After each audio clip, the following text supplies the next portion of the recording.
The noon sun hammered the auction platform until the wood grain split. 40 men crowded the square, boots shuffling dust, whiskey bottles passing hand to hand. On the raised boards stood a Comanche girl, 19 maybe, wrists bound with hemp rope. Her buckskin dress hung torn at the shoulder, blood crusted at her lip, but her eyes stayed level, unblinking, fierce as a hawk's. The auctioneer wiped his neck. "Who'll start? $5. Silence. "3?" A man spat tobacco. "I'll trade 2 bottles of rye." Another laughed. "One night's labor, no more." At the edge of the crowd, Elias Crane counted coins in his palm. 2 silver dollars and 17 cents. Everything left after 3 years of drought and a dead wife's debts. His hands smelled of leather and old sweat. He stepped forward. $2. Cash money. The square erupted. Men doubled over laughing. Crane's finally cracked. $2 for a savage. The auctioneer shrugged, pocketed the coins. Elias climbed the platform, drew his knife, cut the rope. The girl's wrists were raw beneath, marks red as brands. She met his eyes. Her voice came low, steady, cold. "You'll regret this. I won't obey you." Elias turned from the platform without looking back. His boots hit the dirt, each step raising small clouds that hung in the dead air. The crowd parted, but barely. Men close enough he could smell the whiskey on their breath, the sourness of unwashed wool. Behind him, the girl stayed motionless on the platform. He stopped at his wagon. The mare in the traces stamped once, flies swarming her ears. He gestured to the wagon bed without turning around. "Get in or walk. Either way, you're leaving this square." For a long moment, nothing. Then boot heels on wood, deliberate and slow. She climbed down from the platform, but stopped 3 feet from the wagon. Her chin lifted. "I don't ride with strangers." "Then you'll have a long walk." And he checked the mare's harness, fingers working the cracked leather. 8 miles. No shade. Sun like this, you'll be down in 2 hours. She said nothing. He climbed onto the bench, took up the reins. The wagon creaked forward. He'd gone 20 yards when he heard her footsteps behind him. Quick, light, angry. She swung herself into the wagon bed without a word, settled against the side rails as far from him as the space allowed. The town fell away behind them. Dust devils crossed the road ahead, spinning columns of grit that tasted like copper when they hit. The land stretched flat and broken in every direction, mesquite trees stunted and gray, the earth cracked into polygons where the grass had died. They passed a dry creek bed, littered with cattle bones, ribs white as chalk. Elias kept his eyes forward. The mare's hooves made the only sound, a steady rhythm like a clock winding down. His shirt stuck to his back, sweat ran down his spine and pooled at his belt. In the wagon bed, the girl sat rigid. He could feel her staring at the back of his head. Once he glanced over his shoulder. She was scanning the horizon, her gaze moving methodically from left to right, counting something maybe, or looking for a way out. The road bent around a low rise. When they crested it, his ranch came into view. The cabin squatted small and dark against the emptiness, its roof sagging on the north side where he hadn't replaced the supports after the storm. The fence line staggered drunk, posts leaning at angles. The windmill stood frozen. One blade snapped off, the wheel canted, and still. 3 vultures circled the barn. He heard her shift in the wagon bed. When he looked back, her eyes were narrow, calculating. She was counting again. He followed her gaze and realized what she was seeing. His cattle, scattered across the far pasture. He'd started with 70 head. Now maybe 50 remained, and half of those were too weak to stand for long. The wagon rolled to a stop in front of the cabin. He climbed down, muscles stiff from the ride. The girl stayed in the wagon bed, watching. He pulled a canteen from beneath the seat, tested its weight, half full. He set it on the porch rail, then turned his back deliberately, giving her space.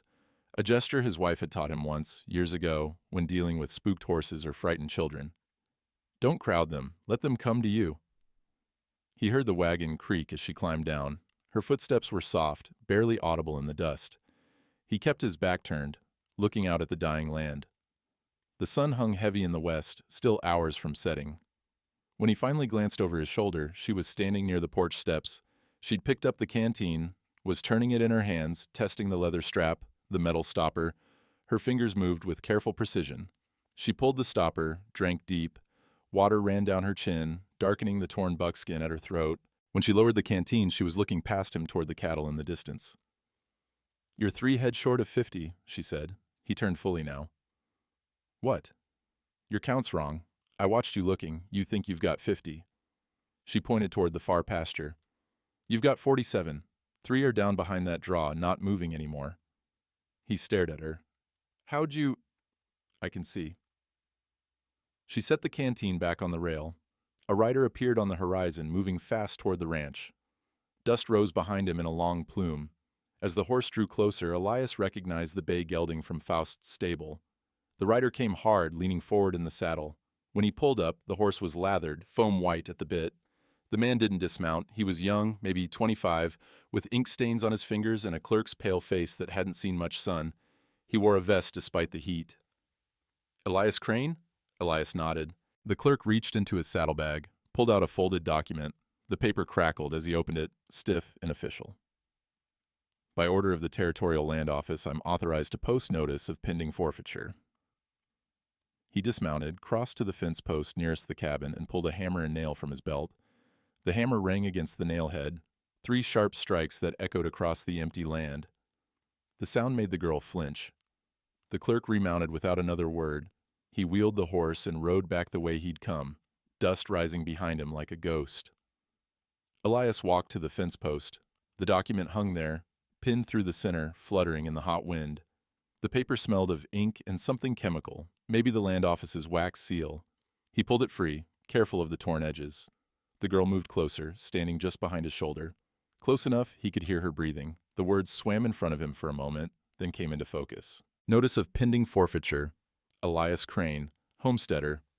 Failure to maintain continuous cattle operation per Homestead Act Section 4, Paragraph 12. Creditor, Millard Faust, land agent. Time to remedy, 90 days from notice date to demonstrate minimum 50 head of branded cattle in active operation. His eyes caught on the date at the bottom. Notice issued, March 15, 1873. He looked up at the sky, calculating. Today was April 14th. The notice was dated 30 days ago. That's impossible, he said. I never received... This land isn't yours. The girl's voice came quiet behind him. It's not his, either. He turned. She was staring at the document, her face unreadable. What do you mean? She looked past him toward the horizon, toward something he couldn't see. The paper in your hand is white man's law, but there's older law here, buried deeper. I don't. You will. She walked to the porch, picked up the canteen again. Do you have food? The question caught him off balance. Some? Then I'll eat. If I'm going to help you keep this place, I need strength. Help me? He followed her to the porch. You just said it isn't mine. It isn't his either. She gestured toward town, toward where Faust's clerk had ridden. That man with the paper. He works for the one who watched from the window today, the one who smiled when you bid $2. Elias felt something cold settle in his chest. Faust, she nodded. He's been taking land from my people for 10 years. First with soldiers, then with men like that clerk. Different weapons, same thief. She opened the cabin door without asking permission, stepped inside. He heard her moving through the dim interior and the soft sounds of someone taking inventory. After a moment, she called out, You have salt pork, cornmeal, coffee that's 2 months stale. A pause. And a dead woman's dress hanging in the corner. And he stood on the porch, the notice still in his hand. The paper felt heavy, heavier than paper should. He read it again, slower this time, 90 days from notice date. But the notice was dated 30 days ago, which meant he had 60 days left. 60 days to prove he had 50 head of branded cattle in continuous operation. He had 47 head. And his branding iron had been rusting in the barn for 3 years, unused since his wife died, since the day he'd stopped caring whether the ranch lived or died. The girl emerged from the cabin, a piece of salt pork in her hand. She was eating it raw, tearing small bites with her teeth. She saw him staring and stopped. Your wife, she said. How long? 3 years. Children? The baby died with her. She nodded, chewing slowly. Then you stopped branding, stopped counting, started waiting to die. It wasn't a question. He said nothing. She finished the pork, wiped her hands on her torn dress. The man who took me at the auction, he was going to sell me to a mining camp. Make me a cook, or worse, until I died. She met his eyes. You bought me instead. $2. I'm still deciding if that was mercy or stupidity. It was all I had. I know.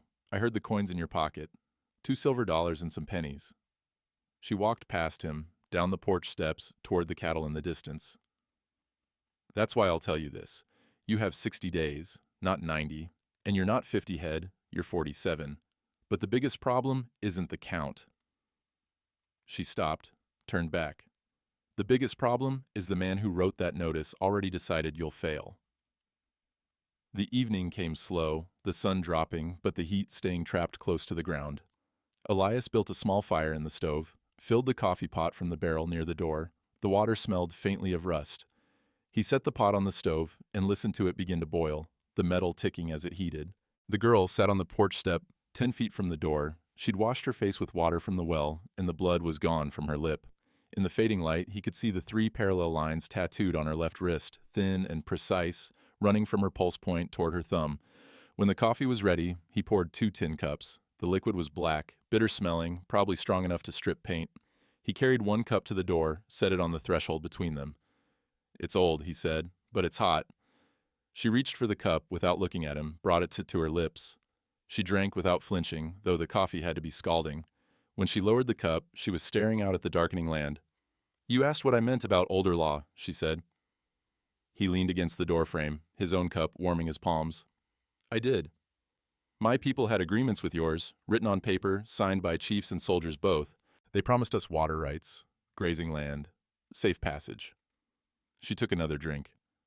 "Then your people found gold, or cattle prices went up, or they just got greedy. The agreements became inconvenient. I wasn't part of that." "No, but you benefit from it. This land your paper says you own, my grandfather hunted it, his father before that." She glanced up at him. "But I'm not asking you to leave. I'm telling you the law is older and deeper than what that clerk nailed to your fence." He started to respond, but the sound of hoofbeats stopped him. A single rider, coming from the north this time, moving at an easy pace. As the horse drew closer, Elias recognized the white collar gleaming in the dusk. Reverend Thaddeus Cole reined in near the porch. He was a tall man, 60-some years, with a face weathered like old leather and eyes that didn't miss much. He'd been riding circuit through this territory for 30 years, knew every ranch and every family and most of their secrets. "Elias." He dismounted, his joints creaking audibly. "Saw your wagon in town earlier, heard about the auction. News travels. Always does." The Reverend tied his horse to the rail, then noticed the girl on the step. He went still, his eyes fixed on her wrist where the tattoo showed in the lamplight spilling from the cabin. "Child," he said softly, "show me your mark again." She lifted her wrist without speaking. The Reverend stepped closer, knelt with some difficulty. He studied the 3 lines for a long moment, then looked up at her face. "You're Tamakera's line." She stiffened. "You knew him?" "Saw him once. I was a young missionary then, barely 25. He came to Fort Griffin to sign the Treaty of 54. The Reverend's voice carried the weight of old memory. He made his mark with great care. 3 lines, just like those. He said they represented his 3 children. The girl's jaw tightened. "All dead now?" "Not all." The Reverend stood, brushed dust from his knees. "You're here." Elias watched them both. "What treaty?" The Reverend turned. "The one that granted water rights to the Comanche in exchange for safe passage for settlers. It was supposed to last in perpetuity. Any who shared the water fairly could use it." He paused. "It was written on hide and paper both. The hide copy was supposed to stay with the tribe." "White man burned it," the girl said, her voice flat. "Maybe, but not all copies burn, child." The Reverend accepted the coffee cup Elias offered, sipped carefully. "I saw a mission record of that treaty once, in the old ledgers at San Angelo. If it still exists, it would predate every homestead claim in this county." Elias felt something shift in his chest, something that might have been hope. "How far back?" "Treaty was signed in 54. Most homestead claims here weren't filed until the war ended. 65, 66, maybe later." The Reverend's eyes moved to the notice still lying on the porch rail. "May I?" Elias handed it to him. The Reverend read by the lamplight, his expression darkening. When he reached the bottom, his hand trembled slightly. "March 15th, he muttered. 30 days backdated." He looked up at Elias. "You received this today?" "Not even that. Faust's clerk just posted it an hour ago." The Reverend's mouth became a thin line. "I filed a claim dispute with Faust's office last month. For the church land. His hand shook something fierce when he signed the acknowledgement, like a man who knows he's standing on sand. The girl leaned forward. He's afraid. Men who take what isn't theirs usually are. The Reverend handed the notice back. Elias, if that treaty still exists and if we could find it, Faust's claim wouldn't hold water. None of them would. That's a lot of ifs, Elias said. It is. The Reverend looked at the girl. But sometimes all we have are ifs and prayers. And occasionally, someone who remembers where the truth is buried. Morning came with a wind that smelled of dust and distant rain that would never arrive. Elias hitched the mare before dawn, the leather traces stiff in his hands. The girl emerged from the cabin wearing the same torn buckskin, her hair braided back tight. She climbed into the wagon without being asked. The Reverend had left before midnight, promising to search the mission records in San Angelo. "Give me 3 days," he'd said. "If that treaty copy exists, I'll find it." 3 days. Elias had 60 total. Everyone counted now. They rode into town as the sun cleared the horizon. The streets were empty except for a few early risers sweeping storefronts. The land office sat on the second floor of the territorial building, a stone structure that held the county clerk, the registry, and Millard Faust's private domain. Elias tied the mare to the rail. The girl stayed close as they climbed the exterior stairs, her steps silent. At the top, a door stood open to catch the morning breeze. Inside, a young clerk sat at a desk covered in papers and ledgers, his fingers stained with ink. He looked up as they entered. His eyes moved from Elias to the girl and back. "Help you? Need to file a counterclaim on the forfeiture notice posted yesterday." The clerk's expression didn't change. "What's your name?" "Elias Crane." The clerk opened a ledger, ran his finger down a column of names. He found the entry, read it, then closed the book. "Notice of forfeiture isn't subject to counterclaim. You have 90 days to remedy the deficiency. That's the process." The notice was backdated 30 days. "Not according to our records." The clerk's voice stayed flat, bored. "Date of issue is March 15th, posted April 14th due to courier availability. Nothing irregular." "I never received. Posting constitutes legal notice. Receipt isn't required under territorial law." The clerk picked up his pen, dipped it in ink. "Is there anything else?" Elias felt the girl's hand touch his elbow, light as a bird. A warning. He took a breath, forced his voice level. "I want to file a formal dispute on the original land claim." The clerk set down his pen. "On what grounds?" "Prior agreement. Water rights treaty dating to 1854. For the first time, something flickered in the clerk's eyes. He glanced toward a door at the back of the office. "Wait here." He disappeared through the door. Elias heard low voices, words he couldn't make out. The girl moved to the window, looking down at the street below. Her shoulders were tight, every muscle coiled. The door opened again. This time, Millard Faust emerged. He was a compact man, 45 or so, with a face that might have been handsome if it weren't so carefully composed. He wore a dark suit despite the heat, a gold watch chain across his vest. When he smiled, it didn't reach his eyes. "Crane, I heard about your purchase yesterday." His gaze shifted to the girl. "Quite the investment. $2 for a Comanche. Some men would call that charity. Some men would mind their own business." Faust's smile widened. "But this is my business. Land claims, property disputes, territorial law." He gestured to the office around them. "All of it flows through this room, through me." "Then you'll accept my counterclaim?" "On what grounds? A treaty from 20 years ago?" Faust pulled a handkerchief from his pocket, dabbed at his forehead. "Even if such a document existed, which I doubt, Hyde treaties have no standing in territorial court. You know that. Paper copies exist, in the mission records." Something tightened in Faust's expression just for a moment. Then it smoothed again. "Do they? Interesting." He tucked the handkerchief away. "But that's not your immediate problem, Crane." "No? No." Faust moved closer, his voice dropping to something almost conversational. "Your immediate problem is territorial law regarding unlawful cohabitation. Section 14, paragraph 3. Any settler harboring an Indian without proper documentation or surety bond is subject to fine and potential arrest." The room seemed to shrink. Elias heard the girl's breathing change behind him. "She's not a prisoner," he said. "Isn't she?" Faust glanced at the clerk. "Jeremy, pull the auction records. Who was the registered seller?" The clerk flipped through a ledger. Territory of Texas. Confiscated property following hostile action. Hostile action. Faust repeated the words slowly. Which means she's technically a ward of the territorial government until proper placement is arranged. And you, Crane, have removed her from custody without filing the necessary bonds. That's the law. Faust's voice hardened. You have 48 hours to post a surety bond of $200, or I'll have the territorial marshal remove her from your property, and you for aiding in the violation. $200. Elias felt the words like a fist to his chest. He'd paid his last $2 yesterday. His cattle were dying. The bank had foreclosed on his wife's medical debts. $200 might as well be $2,000. I don't have that kind of money. Then you have a problem.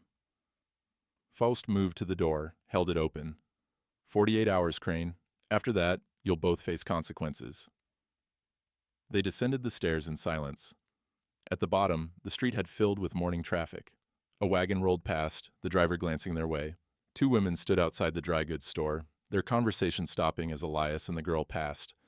One of them, Mrs. Hendricks from the church, pulled her shawl tighter and turned away. They reached the wagon. Elias untied the mare with hands that wanted to shake. The girl climbed into the seat beside him this time, not behind. As he took up the reins, he saw a small crowd gathering near the land office stairs, men pointing, women whispering behind their hands. The mare pulled forward. They'd made it halfway down the street when someone shouted, "Crane!" He didn't turn. "You're a fool, Crane. That savage will cut your throat while you sleep." Laughter followed them. The girl sat motionless, her face turned toward the horizon, but her hands were fists in her lap, the knuckles white. They passed the general store. Through the window, Elias saw Mr. Garrett, who'd extended him credit twice last year. Their eyes met. Garrett looked away first, busying himself with a display of canned goods. By the time they cleared the edge of town, the street behind them was empty. Everyone had stepped back inside, away from the man foolish enough to defy Millard Faust, away from the Comanche girl who'd brought trouble down on his head. The wind picked up, carrying dust across the road. The girl finally spoke, her voice barely audible over the wagon's creak. $200. I know. You don't have it. No. She was quiet for a long moment. Then, he doesn't want money. He wants you broken. Elias didn't answer, because she was right. Faust didn't want the bond. He wanted the land. And he wanted Elias gone, disappeared, forgotten like so many other men who'd stood in his way. The ranch appeared ahead, small and failing under the merciless sun. The afternoon stretched long. Elias worked in silence, mending fence posts that would probably collapse again in the next storm. The girl disappeared into the cabin. He heard her moving inside, the soft sounds of someone cleaning, organizing, making order from chaos maybe, or just keeping her hands busy. When the sun dropped below the horizon, she emerged with 2 plates, salt pork and cornmeal fried in bacon fat, the smell of it making his stomach clench with sudden hunger. He hadn't realized how little he'd eaten in the past day. They ate on the porch steps, not speaking. The stars came out hard and bright overhead. A coyote called from somewhere beyond the cattle pens, a long, lonely sound that died in the darkness. He counted the money in his head again, though he knew the sum by heart. 17 cents in his pocket, maybe $3 in trade goods if he sold everything in the cabin that wasn't nailed down. His tools, his saddle, his wife's wedding ring that he'd kept in a tin box under the floorboards. Still nowhere close to 200. He looked at the notice lying on the rail where he'd left it. The paper glowed pale in the starlight, the words invisible but burned into his memory anyway. 90 days, 50 head, $200 bond, all of it stacked like stones on his chest. The girl finished eating, set her plate aside. What are you thinking? That I'm going to lose everything. Maybe. She drew her knees up, wrapped her arms around them. Or maybe you're looking at the wrong problem. How's that? The bond is a lie, she said. He doesn't want money. If you posted $200 tomorrow, he'd find another law you broke. Another paper to nail to your fence. Men like him don't stop until they have what they want. So what do I do? Stop playing his game. Elias looked at her. In the darkness, her eyes reflected starlight. And play what game instead? The old one, the one that was here before his papers and his laws. She stood, walked to the edge of the porch. He wants you to run, to give up and disappear. That's what makes it easy for him. I'm not running. I know. She glanced back at him. That's why I'll tell you where the real law is buried. He stood slowly, walked to where she waited. The night air smelled of dust and sage, the wind carrying scents from miles away. The Reverend said, "Your grandfather signed the treaty?" he said. He did. 1854, at Fort Griffin. I was 4 years old, too young to understand what it meant. Her voice was steady, but something underneath it ached. But my grandfather understood. He knew white man's promises had short memories, so before we left the fort, he took something. Insurance, he called it. What did he take? The original hide, the one the Comanche chiefs signed. The paper copies went to the army, to Washington. But the hide, the one with all the marks and seals, that was supposed to go to the territorial governor. She turned to face him fully. My grandfather buried it instead. Elias felt his pulse quicken. Where? Here, in this valley. She pointed toward town, where a few lights still glowed in the distance. There was a well. The white settlers had just dug it. Deep stone shaft, good water. My grandfather said it was a sacred place for both peoples now, a place where water was shared. The town well. Yes. She moved closer, her voice dropping. 3 cottonwoods grew beside it then. They're dead now, but the well is still there. And buried in one of the stones, behind a marker with the sun symbol, is the treaty. He stared at her. You've known this the whole time. I've known since I was 7, after the soldiers came, after they killed my grandfather and scattered my people. She met his eyes. He made me memorize it, the landmarks, the placement, the marker. He said someday someone would need it, someone who understood that water doesn't belong to the man with the most guns or the most papers. It belongs to those who share it fairly. The weight on Elias's chest shifted. Not gone, but different now, lighter somehow, despite everything. A hide document, he said. Faust said it wouldn't hold up in court. Faust lies. She walked back to the porch, picked up the notice. For a moment she held it, reading the words in the starlight.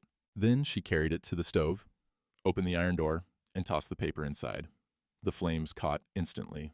The notice curled, blackened, turned to ash. There, she said. That's what I think of his law. Elias watched the last of the paper disappear. That doesn't make it go away. No, but it's a choice, his law or the truth. She pulled the canteen from where it hung on the porch post, filled it from the barrel by the door. She handed it to him. For the morning, you'll need strength. He took the canteen, felt the weight of it in his hands. For what? To get the treaty, before Faust figures out what we're doing. They rode into town before noon the next day. The main street baked under the sun, the storefronts shimmering in the heat. The few people out at this hour moved slow, keeping to the shaded boardwalks. When Elias's wagon rolled past, conversation stopped. Heads turned, then turned away just as quick. He pulled up in front of Brennan's general store. The building smelled of flour and pickle brine, the scent drifting through the open door. A woman emerged carrying a burlap sack, saw the girl sitting beside Elias, and quickened her pace. Her skirts kicked up dust as she hurried across the street. Need rope, Elias said. 50 feet, hemp if you've got it. The girl climbed down, followed him inside. The store was dim after the bright street, shelves packed with canned goods, dry goods, tools. Mr. Brennan stood behind the counter, a heavy-set man with a gray beard and careful eyes. 2 other customers browsed near the back, both women. When they saw the girl, they moved toward the door. One of them, Mrs. Palmer from the church, walked close enough that her shoulder nearly brushed the girl's arm. At the last moment, she turned her head and spat. The spittle hit the floorboards near the girl's feet. The girl didn't move, didn't flinch. She stood perfectly still, her face empty of expression. Mrs. Palmer left without buying anything. Elias stepped to the counter. Rope, like I said. Brennan pulled a coil from the shelf behind him, set it on the counter. His hands moved slow, deliberate. That'll be $1.20. Put it on my account. Brennan's jaw worked.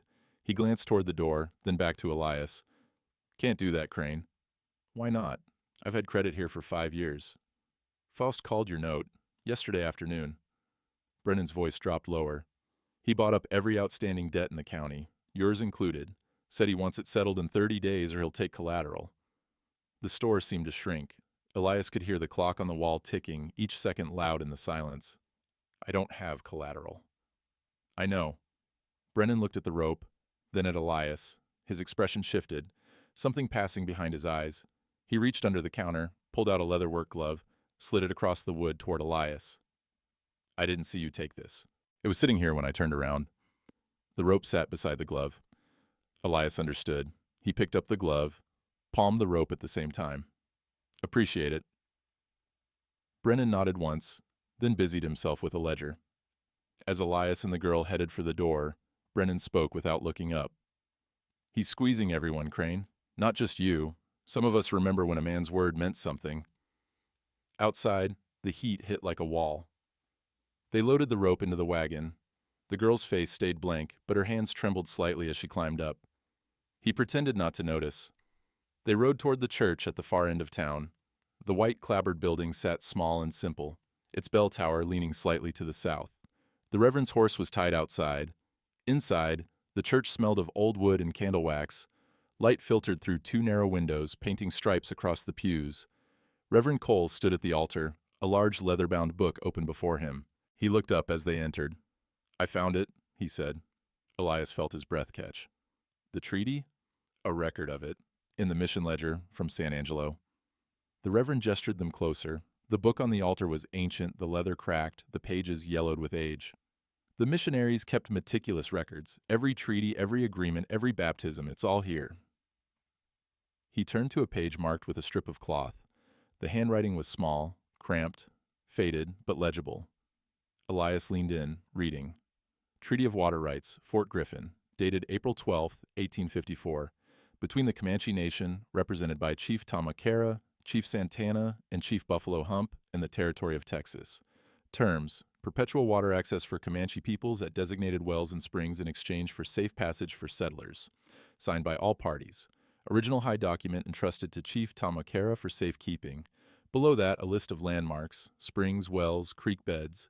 And near the bottom, Town Well, Davis Valley, marked by 3 cottonwood trees and stone-bearing sun symbol. "This is it," Elias said. "It's proof the treaty existed. More than that, it's dated proof."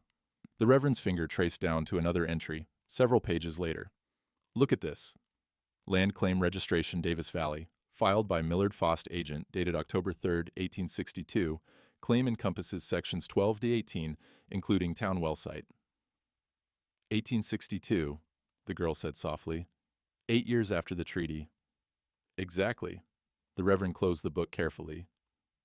If that Hyde Treaty still exists, and if we can retrieve it, Faust's claim is built on sand. Every deed he's filed, every forfeiture notice, all of it predicated on his being the oldest claimant, but he's not. Elias straightened. "Will you testify? Under oath?" "If it comes to that, yes." The Reverend's expression hardened. "I saw what happened to the Comanche. I was young then, thought the government knew best. I was wrong. If there's a chance to set even one piece of it right—" A sound from the back of the church, a creak, like someone shifting weight on old floorboards. They turned. The church appeared empty. But near the last pew a shadow moved. Footsteps, quick and light, heading for the side door. Elias ran. He reached the door, yanked it open. A figure was already 50 yards away, running toward town. Young, thin, wearing a clerk's vest. Faust's man. The Reverend appeared beside him, breathing hard. He heard everything. "How much?" "Enough." The Reverend's face was grim. "He knows about the treaty now, and he knows where it's buried." The girl joined them at the door. She watched the clerk disappear around a building. "Then we go tonight, before Faust can stop us." "He'll have men watching the well by sunset," Elias said. "Let him." Her voice carried an edge now, sharp as broken glass. "I've been waiting 19 years to reclaim what's ours. I'm not waiting another day because a thief gets nervous." They returned to the ranch in the late afternoon. The sun hung red and swollen on the horizon, turning the dust in the air to copper haze. As they crested the rise before the cabin, Elias saw 3 horses tied to his fence rail. 2 were bays from the town stable. The third was a black gelding he recognized from the land office. Faust's horse. He slowed the wagon. The girl's hand moved to her belt where she'd tucked a skinning knife that morning. He hadn't asked where she got it. "Easy," he said. "I'm always easy. Right up until I'm not." 3 men stood on his porch, Faust in the center, wearing the same dark suit despite the heat. On either side, 2 hired men, both armed, rifles held loose but ready. The men were young, maybe 30, with the hard eyes of cowboys who'd learned violence came with the wage. Elias stopped the wagon 20 feet from the cabin. He climbed down slow, his hands visible. The girl stayed in the seat. "Faust, This is private property. Is it? Faust stepped off the porch. His boots kicked up small clouds with each step. Funny thing about property, Crane, it's only yours until it isn't. And according to territorial law, disputed land can be inspected by the claimant's representative. That would be me. Nothing here to inspect. No? Faust glanced toward the cattle scattered in the distance. I count 46 head. Maybe 47 if that downed cow by the draw is still breathing. He smiled. That's short of 50, isn't it? The girl's knife appeared in her hand. Not threatening, just there, present. One of the hired men shifted, his rifle rising slightly. Tell him to lower that, Elias said, his voice flat. Tell her to put away the knife, Faust countered. For a long moment, nobody moved. The wind picked up, carrying the smell of dust and animal fear. One of Elias's cattle lowed in the distance, a sound like mourning. Finally, the girl slid the knife back into her belt. The hired man lowered his rifle. Faust nodded. Better. Now, let's talk about your other problem. Which one? You've given me several. The well in town. The one you're planning to dig around in. Faust pulled a handkerchief from his pocket, dabbed at his forehead. His hand trembled slightly as he folded the cloth, a small shake he tried to hide. That well sits on disputed land. Until the claim is settled, no one enters it without my authorization. Disputed by who? By me. I've filed a formal challenge with the territorial office. Any interference will be considered trespass and destruction of property. Faust gestured to the two hired men. These gentlemen will be watching the well, 24 hours. If you or your companion go anywhere near it, they have orders to stop you. Stop us how? One of the hired men spoke, his voice carrying the flat accent of East Texas. Shoot the horse first, then we'll talk. The girl's hand twitched toward her knife again. Elias touched her elbow, gentle but firm. Faust smiled, but it didn't reach his eyes. You see how it is, Crane. The law is on my side, the guns are on my side, the time is on my side. You've got 58 days left on your forfeiture notice. No way to get your cattle count up, no money for the bond. And now, no access to whatever fantasy you've cooked up about buried treaties. He walked to his horse, mounted with practiced ease. The hired men followed suit. As they turned to leave, Faust looked back. I want you to know something, Crane. This isn't personal, it's business. And in business, the smart man knows when he's beaten. His hand shook again as he gathered the reins. Sell me the ranch. I'll give you $500. Enough to start somewhere else, somewhere quieter. No. Faust's jaw tightened. Then you'll leave with nothing. And she'll go back to the territorial authorities where she belongs. They rode out, dust rising behind them like smoke. The girl climbed down from the wagon. She stood beside Elias, watching the riders disappear. He's afraid. I saw his hands. Not just that, everything about him, the way he stands, the way he talks. She turned to look at the scattered cattle. He knows that treaty exists, and he knows if we find it, he loses more than just your ranch. Elias walked to the fence, leaned against the post. He counted the cattle again, slow and careful. 20 in the near pasture, 15 by the water trough, 8 more beyond the rise, 3 down by the draw, not moving, 46 head, 4 short of the minimum, and his branding iron had been rusting in the barn for 3 years. Come on, he said. They walked to the barn. Inside it smelled of old hay and animal waste, the air thick and close. He found the iron hanging on the wall where he'd left it after his wife died. After the day, he'd stopped caring whether anything lived or died. The iron was rusted, the handle wrapped in rotted leather. He carried it outside, set it on the ground, began scraping away the corrosion with a wire brush. The girl watched for a moment, then disappeared into the cabin. She returned with a piece of salt pork and the stale coffee, started building a fire in the stone ring he used for outdoor work. What are you doing? He asked. You need to brand those cattle. Prove continuous operation. She fed dry mesquite into the flames. And I need to eat before we go to the well tonight. Faust's men will be watching. Let them watch. The fire grew, flames licking up through the stones. She set the coffee pot directly on the coals. The smell of it, bitter and strong, cut through the evening air. Elias worked the iron clean, then held it over the flames. The metal heated slow, turning from rust red to cherry glow. The EC mark he'd stamped into countless hides, back when he'd believed the ranch meant something, when he'd believed anything meant something. The Reverend arrived. As the sun touched the horizon, he dismounted stiffly, tied his horse beside the wagon. In his saddlebag, he carried a coil of rope and a lantern. "Heard about Faust's visit," he said. "Half the town's talking about it." "And the other half?" Pretending they didn't hear. The Reverend accepted the coffee cup Elias offered. "But Brennan sent this." He pulled a paper from his coat, a deed map, old and faded. In the corner, someone had marked the town well with an X, and beside it, in careful handwriting, "Sunstone, north face, 3 feet down." He remembered, the Reverend said, from when they first dug the well. The workers found a carved stone with a sun symbol, thought it was just old Indian work. They mortared it back into the wall. The girl took the map, studied it in the firelight. Her finger traced the markings. "This is it. This is where my grandfather hid it." Elias pulled the branding iron from the fire. The mark glowed orange, ready. He looked at the girl, then at the Reverend. "We brand tonight, then we go get what's ours." They worked through the night. The branding iron glowed red in the darkness, hissing each time it touched hide. The cattle bellowed, the sound carrying across the empty land. By the time the first gray light touched the horizon, 50 head bore the EC mark, fresh and clean. Elias's hands were blistered, his shirt soaked through with sweat. The girl had driven the cattle, moving them with low calls and hand signals, her movements efficient and certain. The Reverend had kept the fire fed, his face grim in the orange glow. "That's 50, the girl said as the last cow stumbled away. "Legal count." Elias dropped the iron in the dirt. Steam rose where it touched the dew. Now the well. They loaded the wagon by lantern light, rope, the map, tools. The girl climbed up without a word. The Reverend followed. As they rolled out, the ranch disappeared behind them, small and dark against the breaking dawn. The town was silent when they arrived. No lights yet in the windows, no smoke from the chimneys.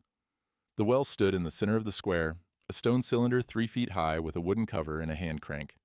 50 yards away, in the shadow of the livery, 2 horses stood tied, Faust's hired men. Elias stopped the wagon beside the well. He climbed down, began uncoiling the rope. The stone was cold under his hands, damp with night moisture. The well cover creaked as he lifted it, the sound loud in the pre-dawn quiet. He looked down. Darkness below, the smell of old water and moss rising up. Somewhere deep, he heard a drip, slow and steady like a heartbeat. The girl appeared beside him. She'd tied her hair back, stripped off her torn overshirt down to a simple buckskin tunic, around her waist a length of rope. "I'm lighter," she said, "and I know what to look for. It's 40 feet down, maybe more. Then you'd better not drop me." She sat on the edge, swung her legs over. Elias tied the rope around her waist, tested the knot twice. The Reverend moved to help, his old hands steadying the line. "North face," the girl said, repeating the map's instructions. 3 feet below the waterline, sun symbol carved in the stone. "We'll pull you up the moment you signal." She nodded once, then pushed off. The rope went taut. Elias fed it through his hands, feeling every shift of her weight. The hemp was rough, fibers catching on his blistered palms. Blood welled up, made the rope slick. "Steady," the Reverend murmured. Down she went, 10 feet, 20, 30. The rope kept moving through Elias's hands, burning now, the pain sharp and immediate. He could hear her breathing echoing up from the darkness, quick and shallow. Then the rope jerked, once, hard. "She's at the water," the Reverend said. A moment of stillness. Then the rope pulled sideways, sawing against the stone lip of the well. She was moving horizontally now, searching the wall.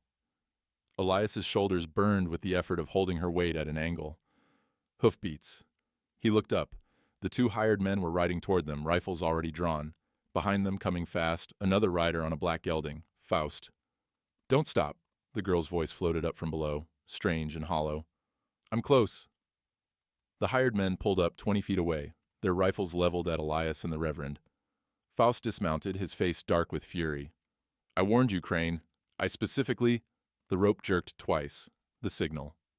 "Pull," Elias said. He and the Reverend hauled together. The rope came up heavy, heavier than just the girl. Hand over hand, the hemp slick with blood from Elias's palms. The Reverend grunted with effort, his old arms shaking. "Stop right there," one of the hired men said. "Put down that rope, or what?" The Reverend's voice carried an edge Elias had never heard before. "You'll shoot a man of God for drawing water?" The hired man hesitated. They pulled faster. Elias could see her now, rising from the darkness. In her arms, she clutched something wrapped in oilcloth, roughly 2 feet square. Water dripped from it, dark and thick with age. She reached the top. Elias grabbed her wrist, pulled her over the edge. She collapsed on the stone rim, gasping, the wrapped bundle still tight against her chest. Faust stepped forward. Whatever that is, it's property of the Comanche Nation. The girl stood, water running off her clothes, pooling at her feet, and every signatory who put their mark on it in 1854. She unwrapped the oilcloth. Inside, a piece of hide, tanned and treated, covered in symbols and marks. English words ran along one edge in faded ink, Comanche pictographs along the other, and at the bottom, signatures, official seals, the unmistakable mark of territorial authority. Faust's hand trembled as he reached for it. "Give me that." "No." The Reverend stepped between them. "This goes to the territorial judge. Today." "On what grounds?" "Hyde documents have no legal, on the grounds that this predates your claim by 8 years." The Reverend's voice was iron. "And I have the mission records to prove it." Faust's face went white. His hand shook violently now, the tremor running up his entire arm. "You're making a mistake. All of you. I have the law on my side. I have the land office. I have—" "Nothing." The girl wrapped the treaty carefully, tucked it under her arm. "You have nothing but lies and forged dates." By the time they reached the land office, the sun was fully up. Word had spread fast, a crowd gathered on the street below, maybe 30 people watching. Elias recognized faces. Brennan from the general store, Mrs. Hendricks from the church, Garrett who'd looked away yesterday. The territorial judge had arrived on the morning stage. A thin man with steel spectacles and a face that revealed nothing. He sat behind the land office desk, Faust's clerk standing nervously to one side. Faust paced by the window, his hand still shaking. The Reverend laid the treaty on the desk. The judge studied it in silence, running his finger along the signatures. Then he opened the mission ledger, compared the dates. "This treaty," he said finally, "is dated April 12th, 1854. "That document has no legal standing," Faust said quickly. "Hyde treaties were ratified by the territorial governor in 1854 and recorded in the mission archives." The judge looked up. "I have the statute in front of me. Any treaty recorded by a recognized religious institution within 30 days of signing carries the full weight of territorial law." He turned to the clerk. "Mr. Hayes, what date does your ledger show for Mr. Faust's original land claim?" The clerk's face had gone gray. "October 3rd, 1862, Your Honor." "And when was it actually filed?" That is... Mr. Hayes, I'll ask again. When was the claim actually filed?" The clerk's voice dropped to barely a whisper. "March of this year, Your Honor. Mr. Faust instructed me to backdate it, to secure the claim before anyone could challenge." The room went silent. Even the crowd noise from the street outside seemed to die. Faust turned from the window. "He's lying. How many claims did you backdate, Mr. Hayes?" The clerk's hands twisted together. 17, Your Honor, all of them. He said it was standard practice, that everyone did it." The judge removed his spectacles, cleaned them slowly. When he put them back on, his eyes were cold. "Mr. Faust, you are hereby charged with fraud, forgery, and violation of territorial land statutes. Your claims are voided. All foreclosure notices issued under your authority are suspended pending investigation." He turned to Elias. "Crane, the 90-day requirement is void. This treaty establishes perpetual water rights for any who share the well fairly. Your cattle count is irrelevant. Your ranch is secure." Faust's face twisted. "This is insane. You can't—" "Marshal," the judge said. A man stepped from the back of the room, badge gleaming. "Take Mr. Faust into custody." As they let him out, Faust's eyes met Elias's. The fury there was white-hot, but beneath it something else. Fear, the kind that came from knowing you'd finally been caught. The crowd outside parted as they descended the stairs. Elias led, the girl beside him, the Reverend behind. At the bottom, Brennan nodded. Mrs. Hendricks lowered her eyes. Garrett stepped forward. "Crane," he said. "I should have... I'm sorry." Elias kept walking. Some apologies came too late to matter. They rode back to the ranch in silence. The sun climbed higher, turning the air thick and heavy. Behind them, the town had erupted into noise. Voices shouting, people arguing, the sound of it carrying on the wind like distant thunder. But out here, on the empty road, there was only the creak of the wagon and the mare's steady hoofbeats. The girl sat beside him, the treaty still wrapped in oilcloth on her lap. Her hands rested on it gently, as if it might disappear if she let go. Water stains darkened her buckskin tunic. Her hair had come loose from its braid. hanging in damp strands around her face. "Your grandfather was a smart man," Elias said. "He knew white man's law had a short memory, so he gave it something it couldn't forget." She touched the oilcloth. A document with both languages, both signatures, something neither side could deny. The Reverend rode behind them on his own horse. His face showed the exhaustion of a sleepless night, but his eyes held something else. Satisfaction, maybe. Or redemption for things long past. As they crested the rise before the ranch, Elias saw the change immediately. The dry creek bed, that had been nothing but cracked mud and stones for 3 years, was running. Not a flood, but a steady flow, clear water catching the sunlight. He pulled the wagon to a stop, stared. "Faust's Dam," the Reverend said from behind. "The judge ordered it removed this morning. Water rights restored per the treaty terms." The girl climbed down from the wagon without waiting for it to fully stop. She walked to the creek, knelt at its edge. Her hand dipped into the water, came up dripping. She brought it to her lips, drank, then closed her eyes. "My grandfather used to say water remembers everything, every hand that touched it, every mouth that drank from it." She looked back at Elias. He was right. The cattle had already found the water. They stood in small groups along the bank, drinking deep, their sides heaving. The 3 that had been down by the draw were on their feet now, moving slow but alive. Elias climbed down, walked to where the girl knelt. The water was cold, tasting of stone and minerals and something clean he'd almost forgotten. He filled the canteen, the one she'd drunk from that first day, the one he'd refilled for her before the well. He handed it to her. "For later," he said. She took it, hung it from her belt without a word. The Reverend dismounted, led his horse to drink. "I'll file a copy of the treaty with the Territorial Archives. Make sure it can't be lost again." He paused. "And I'll make sure your ranch is recorded under the original water rights agreement. No more challenges, no more backdated notices. Appreciate it. Don't thank me yet. There'll be others like Faust, men who see what they want and figure the law is just a tool to take it." The Reverend's hand rested on his saddle. "But at least now you've got something to stand on, besides dust and promises." They worked through the afternoon. The branding iron came out again, this time to mark the final 4 head that would bring the count to 54. More than legal, more than required. A buffer against whatever came next. The girl drove the cattle with the same quiet efficiency she'd shown before. She moved like someone who'd grown up with animals, understanding their rhythms, their fears. When a heifer balked at the chute, she spoke to it low and steady in Comanche, and the animal calmed. By evening, the work was done. The Reverend left with promises to return in a week to help with the legal documentation. His horse kicked up dust as it disappeared over the rise. Elias and the girl stood by the porch. The sun was setting, painting the land in shades of copper and rust. Smoke rose from the chimney where she'd started a fire for coffee. The smell of it, bitter and strong, mixed with the scent of fresh water from the creek. He picked up the branding iron, still warm from the day's work. The EC mark glowed faintly in the dying light. "This ranch needs a second mark," he said. "If you're staying." She looked at him for a long moment. "I'm not your property. I won't be your hired hand either." "I know." He held out the iron. "Partner then. Equal claim. You saved this place as much as I did. More, maybe." She took the iron, felt its weight, walked to the fence post nearest the cabin. With careful precision, she pressed the hot metal to the wood. The EC mark burned into the grain. Then she shifted, added 3 lines beside it, vertical, parallel, the same mark that was tattooed on her wrist. "There," she said. "Not EC, not just Comanche, both." She handed the iron back, then pulled the canteen from her belt, took a drink, offered it to him. He drank, tasting the cold sweetness of the creek water, and something else, something like hope. "I choose this," she said. "Not because you bought me, not because I owe you, because you saw me when everyone else looked away." Inside the cabin, she'd already made changes.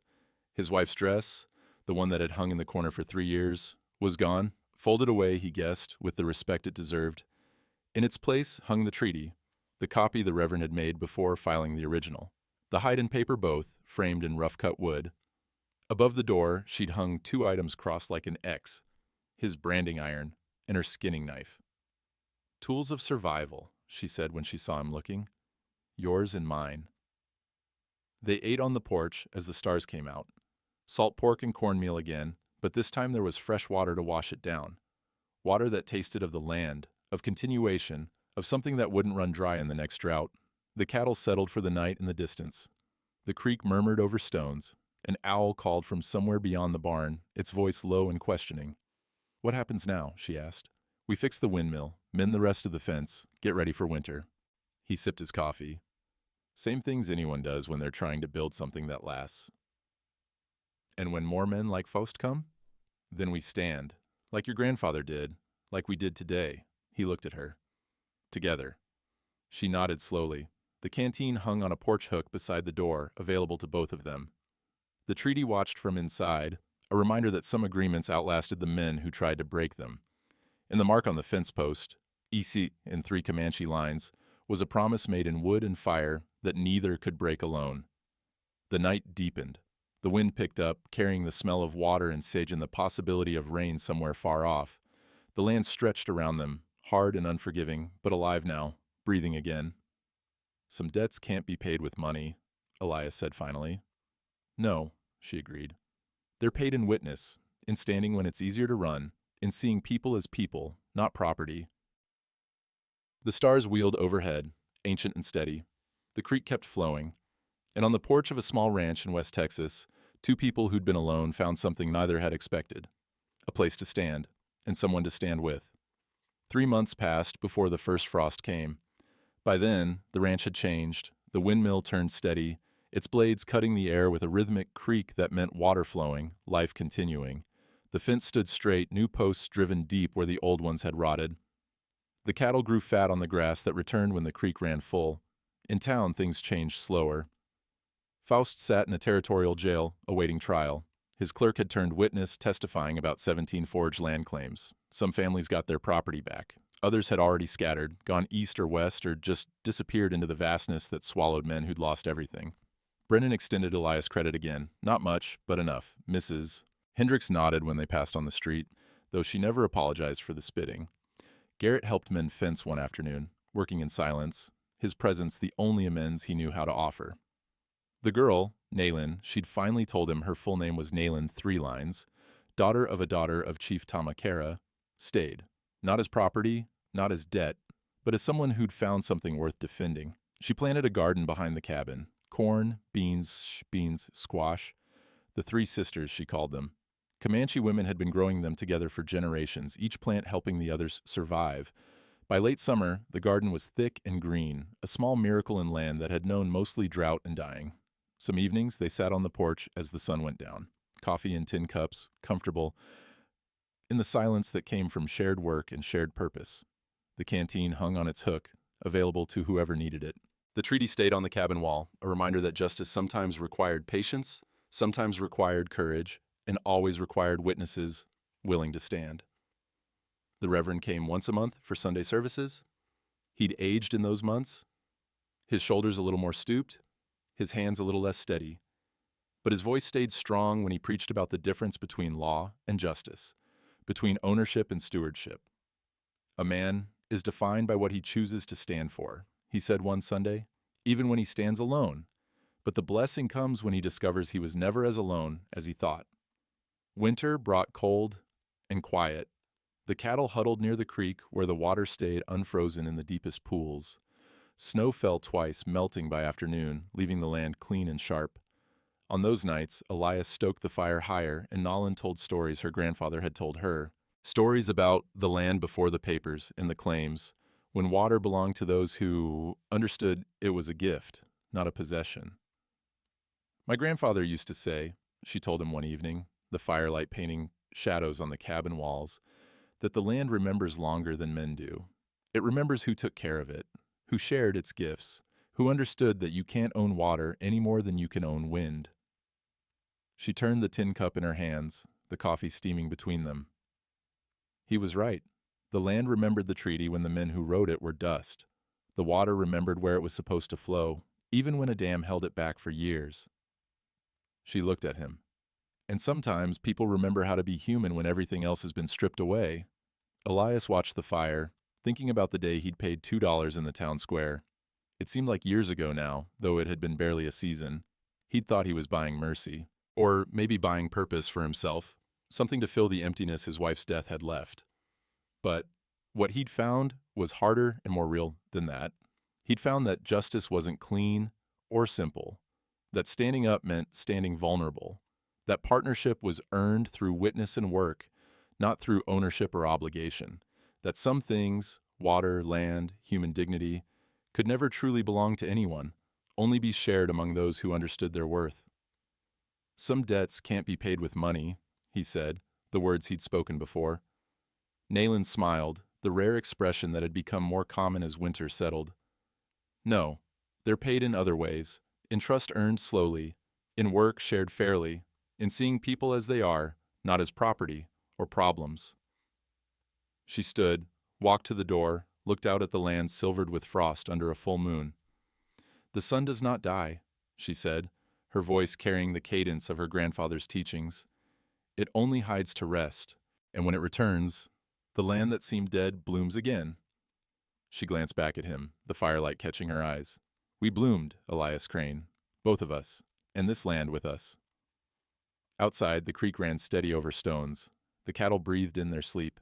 The windmill turned slow against the stars, and on the fence post beside the cabin, 2 marks burned into wood, EC, and 3 parallel lines, promised that what had been built here would endure, not because it was easy, but because it was witnessed, because it was chosen, because 2 people who had every reason to stay broken decided instead to mend, and that, in the end, was the only kind of justice worth having.